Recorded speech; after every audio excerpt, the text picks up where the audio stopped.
Today we're taking a look at the Dalarna. This is a very new super destroyer for the European line. It's a super Halland. It's got Halland torps, it's got Halland guns, and I found it to be actually pretty good. Tomorrow we'll take a look at the Clausewitz, and just know that both of these ships are going to be available in a early access event. We're going to have to auction off, they're auctioning off these two ships exactly like they did for the Patrie and the Edgar. And then you'll be able to purchase them like normal in update 11.11. So unfortunate that most people aren't going to get their hands on these. It's probably going to be quite expensive yet again, but a couple patches from now, you'll be able to get these. And hey, next patch, whenever it releases, we get the Patrie and the Edgar, so you can just buy those normally. So look forward to that, I suppose. But first, I think the more interesting thing about this ship is the gun angles, because we are able to shoot all of our guns at this angle. Yeah, it's absolutely amazing to have these turret angles, both forward and backwards. So even though this ship did get nerfed in testing, I think some of you may have seen that it had some pretty insane DPM when it was just initially announced, which got nerfed down. It's still really solid DPM though, I would say. It's somewhere around Unicum's DPM, which is decent, and keep in mind, what's going to help this ship a lot is that ability to angle. So it's really a ship that's hard to do damage to because it presents such a small profile and has really, really good guns. It also has the ability to swap torpedoes. So we have Halland torps as our normal torps on number 3. That's going to be the gimmick here, I suppose, is being able to swap over to some very high damaging, I think 17,000 HP, something like that, is what the big damage torps are going to do. They're a little slower and they only go 8 kilometers, so a bit harder to make use of, especially given that this ship is such a great gunboat. And you don't really typically want to be within 8 kilometers while gunboating, so yeah, I tended to just use the normal Halland torpedoes. But the guns are awesome. This ship is going to be a lot of fun to play for a lot of people, I think. Having a heal is awesome. Of course, a ship that has 24,000 HP isn't all that much, but yeah, with the heal, I did not really have many issues staying alive, especially as I played the ship more. I didn't really realize early on how good the turret angles were. You're going to see me make some little mistakes where I even angle worse some of the time, thinking I need to open up my angle just to get the guns off, and that's just not required at all on this ship. It's kind of hilarious, and it's amazing for running down destroyers. The concealment's also awesome, just over 6 kilometers, so given this amazing gun power and the really, really strong angle that you can take with this DPM all online, it's a bit of a menace when it comes to a DD Hunter role. It's not really going to go after things like a Marceau or even a Kleber, but as soon as you see gearings, you see shimmas, you're probably not going to go after a Sherman as well, also, by the way. You see a Halland, you see a lot of just hybrid DDs. I think a Daring would be a spooky one to go after. I don't think I'd actually charge at a Daring, but there's a lot of these kind of mid-level, decent gunboats, but they're more hybrid ships. You can just run them down. It's just that good. We'll go over the captain in a bit, but you can see that I do have the commander skill that gives me 10% better reload when I'm spotted, since we don't have a smoke, so I may as well gain that extra 10% reload, and it helps a lot. So like a lot of these first impressions videos that I do, I haven't really done a lot of research on the stats of the ship like I do in depth on some of those reviews.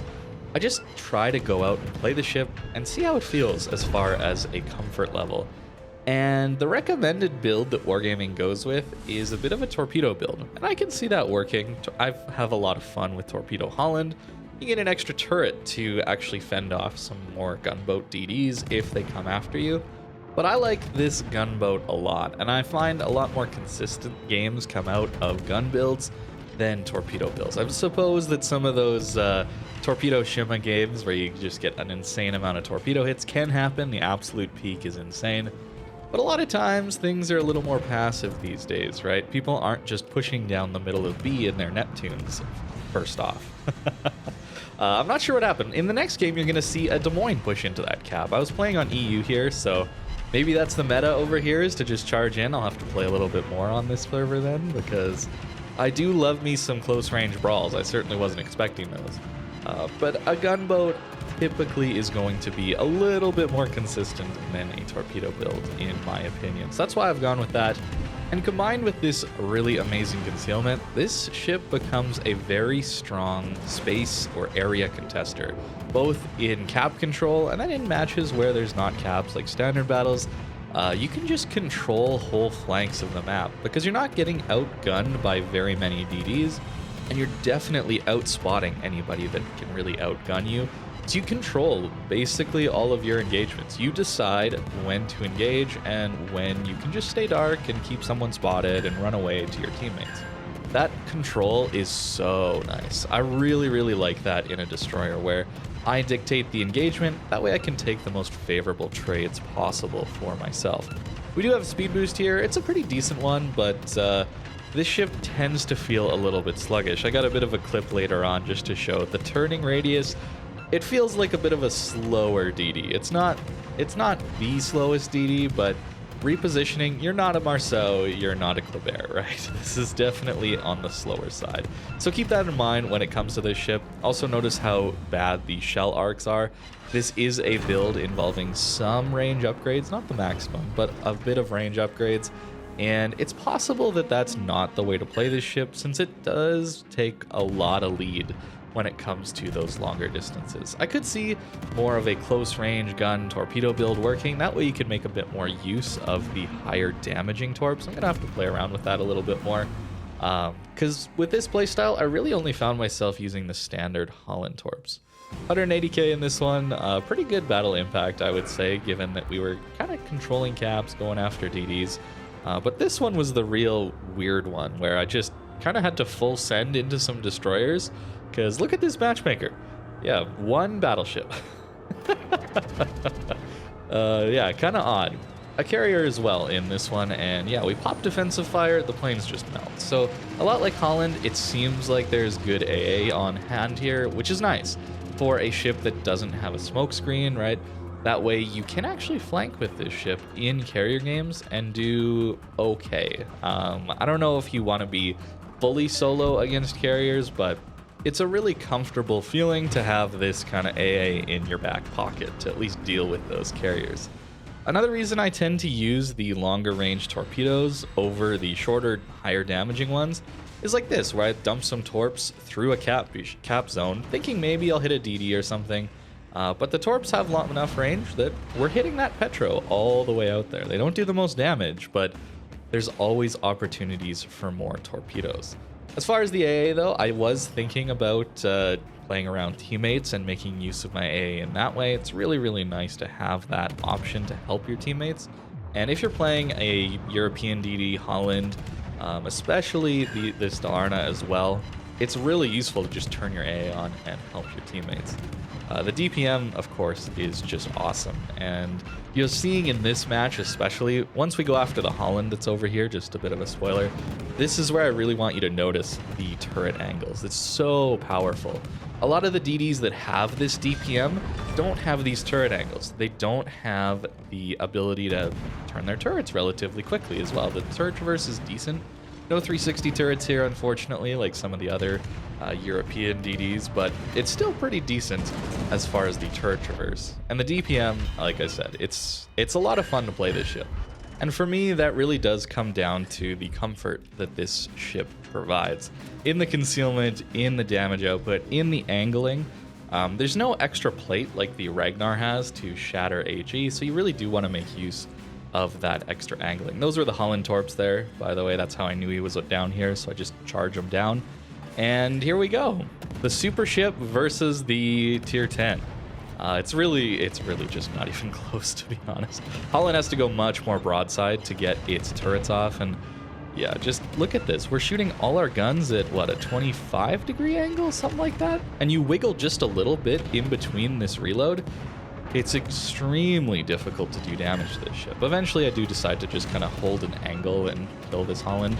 But it's really, really good to have a sharp angle like this when you're trying to chase down a destroyer. Not only are you closing the gap much quicker, but you're presenting a very small target to hit. And, you know, just a little bit of wiggling and we're dodging a lot of shells. And we just absolutely crush this Halland. But here we go. Here's the clip. Look at how slow this turn is. Like I said, I haven't really looked into the turning radius or the speed on this ship, but it's just slow. It's just so slow. And maybe that's a good thing, considering the concealment and the DPM, that you're just not flying around the map like a Marceau. But keep that in mind with this ship. If you commit to a flank like this, it's going to take a long time to actually get back into the fight, right? 11 minutes, 30 seconds left on the clock here. And as we jump ahead, 9 minutes, 30 seconds. So it took a whole 2 minutes just for me to get back into the fight. So not the fastest DD at repositioning, but if you're good at playing around your teammates, knowing where you need to be to deal with other destroyers and caps, it's going to be a lot of fun. And in this game, really, we just kind of went around killing destroyers. And that's going to win a lot of games. Killing DDs always is going to win games. Of course, in the last match, it farms battleships like no issue as well. The poor Missouri and the Conqueror, yeah, they got farmed out pretty well. But there we go. That's 2 Dalarna games. First impressions are, it's going to be a great destroyer. A lot of fun to play and pretty comfortable as well. The concealment feels great. As for the build I was using, like I said, trying to go mostly gunboat here. I'm still taking some survivability. Notice I also gave up Superintendent here. This is something I don't usually do, especially on ships with, well, with heals. It's really nice to have extra healing, but I really wanted Fearless Brawler, I really wanted Concealment, and I really wanted the extra range. It felt super comfortable to take only engagements that I was going to be favored in, right? So that way I kind of felt like I didn't need the extra healing, but if you wanted to go a full gunboat, or, you know, you could run extra main battery and AA, I don't know. It's a very flexible ship with 6.1 conceal. It's nuts. 6.1 with this DPM. Keep in mind, you don't have the health pool of some of the other tier 10 heavier destroyers. I don't even know if that's a term, but some of them get up to 30k, right? So keep that in mind. You're really bullying the more standard tier 10 DDs and trying to take really favorable engagements against some of the better gunboats, which you can do with this amazing concealment. We've also just got pretty standard upgrades here, nothing too special. Like I said, not all the range. We could have done even more, but given how bad the arcs were, out to 13.4 kilometers, I really wouldn't want much more than that. And as for the torpedoes, I really just love Halland torps because they're fast, easy to hit, and they go a long range. So you just kind of dump them out into choke points or at people, and they tend to hit. As far as the better torps, yeah, 17,500 damage, 8-kilometer range, a little slower, but that's a lot of damage. So if you're trying to ambush someone, that's quite nice. There's times in Halland where I've felt like if I had a bit more torpedo damage, I could have won a game or killed off a battleship that's on very high HP that's coming around a corner, for example. But so far I've had a lot of fun. I don't think this ship is going to be cheap in this auction, so I would suggest just saving your credits and waiting a couple patches. Maybe enjoy the Patrie and the Edgar, these upcoming patches instead. But once this one finally does release, it's going to be awesome. I think a lot of you DD mains are going to enjoy it, especially the gunboat builds. It's a lot of fun. Like I said, the concealment, the DPM, and the turret angles. It's just amazing to play. So thank you very much for watching this video. Let me know what you think in the comments down below, and I hope you have a great rest of your day.